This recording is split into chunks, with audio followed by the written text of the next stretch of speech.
We're in the studios right now. Ted Topouzis with Topouzis Associates, and we're talking about the Homestead Exemption. So the Homestead Exemption, who gets them? How do you qualify? Where are they basically located? Ted. Good morning, Emilio. Good morning. Thanks for having me on the show. You're again. welcome. Thanks for being here. My pleasure.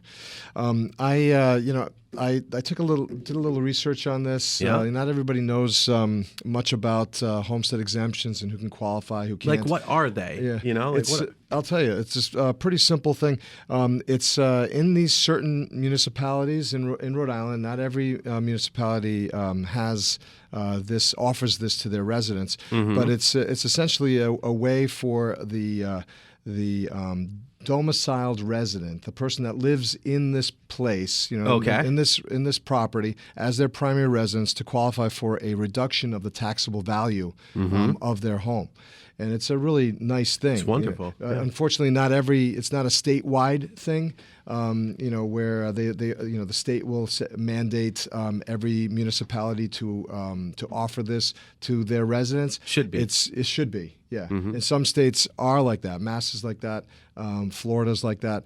Texas is like that. There are a number of states like that. But in Rhode Island, it's done on a local basis, local level, and so that what it does is it reduces the taxable value of the homeowner's property. Of course, there's a few requirements that you have to meet, and they vary from municipality to municipality. Also, the benefit, that the reduction in the taxable value also changes from municipality to municipality. All right, so Ted, we've got 39 municipalities here in Rhode Island. Now, they don't all offer this. Okay, That's right. So the ones that do now I know our listeners are going to ask, what type of exemptions are we getting? What do they look like from an average, or like a range? What have you seen?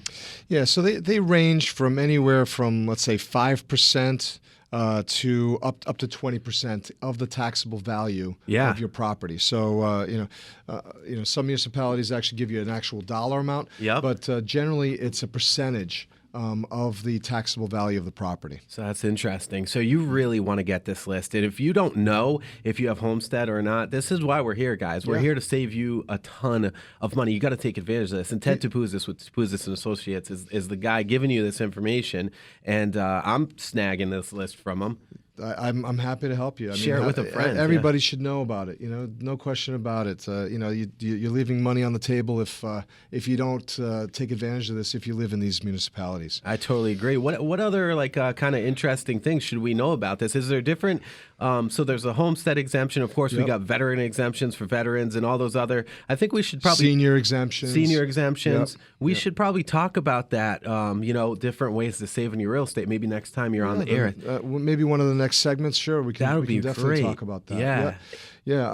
I can tell you just generally that this, if you live in these municipalities, it can be anywhere between a 1 to 5 unit residence. Really? Yep. And it has to be used for residential purposes. It has to be owner occupied. Okay.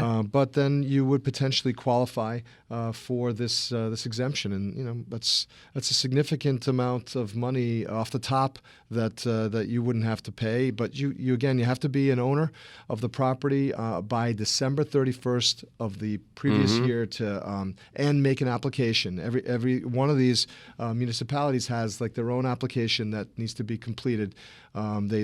They want to make sure that you're going to be registered to vote, and that this is their primary residence, of course, as I've said before. If you fill in that application, you submit it, and you submit it to the tax assessor. So in Rhode Island, you have to. It's different for every municipality. Now, you said in Massachusetts, all of them are the same. Yeah, for the most, it's statewide in Mass. Okay, and it's a little bit different. So the Rhode Island exemption is as to taxable value. Okay. In Massachusetts, there is a component that's geared that way. Okay. But it also works towards providing the owner of the property protection from creditors, from forced sales, up to $500,000 of protection of the equity. I remember that growing up. My parents did that because I'm from Springfield, Mass. Originally. Yep. My whole family's from Rhode Island, but I grew up in Springfield till I was like 15, and my parents were like, "Oh, we got to do this homestead thing." Homestead. I remember hearing that, and that's right. So it does protect your assets, Protects that equity, yeah, and your protects equity. asset. Wow. Yep, and I have the application for that as well, which I can provide your listeners For Massachusetts listeners. Yep. Yeah. And the requirements for that, and it's also again very similar to the other states have this as well. Okay. And since I practice also I practice in Rhode Island, Massachusetts, and in Florida. Florida has something they've had for many years, similar to what I've just discussed in Mass and Rhode Island. It provides a homestead exemption of up to $50,000 of the value of the property. Okay. And then again, you have to be a resident. But it does provide a blend of the benefits of Mass and Rhode Island in Florida. So it gives protection from creditors, from forced sale. It also provides taxable benefits as well. That's great. And, I know a lot of our listeners are, either snowbirds or people that, are actually in the middle of relocating. So if you own properties, okay, and if you consider that property in Florida a principal residence. That's right. Or in any other state. I mean, Ted is, he's licensed in Florida, Massachusetts, and Connecticut. Rhode Island. In Rhode Island. Yeah. So Connecticut too, right? No. Not Connecticut. In D.C., but... in D.C., yeah. Wow. So D.C., Florida, yeah. Rhode Island, and Massachusetts. And so obviously if you have any questions on any of this or any legal real estate matters, you need somebody to answer those for you. And Ted's right here in centrally located in Warwick. That's right. I can give the listeners my number. Yeah, please do. It's 401-533-9888. Yeah, of course. And if you can always, if you're driving or if you're like, shoot, I didn't get that number, go to the roundtableradio.com, theroundtableradio.com. Go under the expert contributor section, and you can see Ted's pretty face. Yep. and all of his contact information. And you can also use the contact button to contact him or anybody else directly on the show.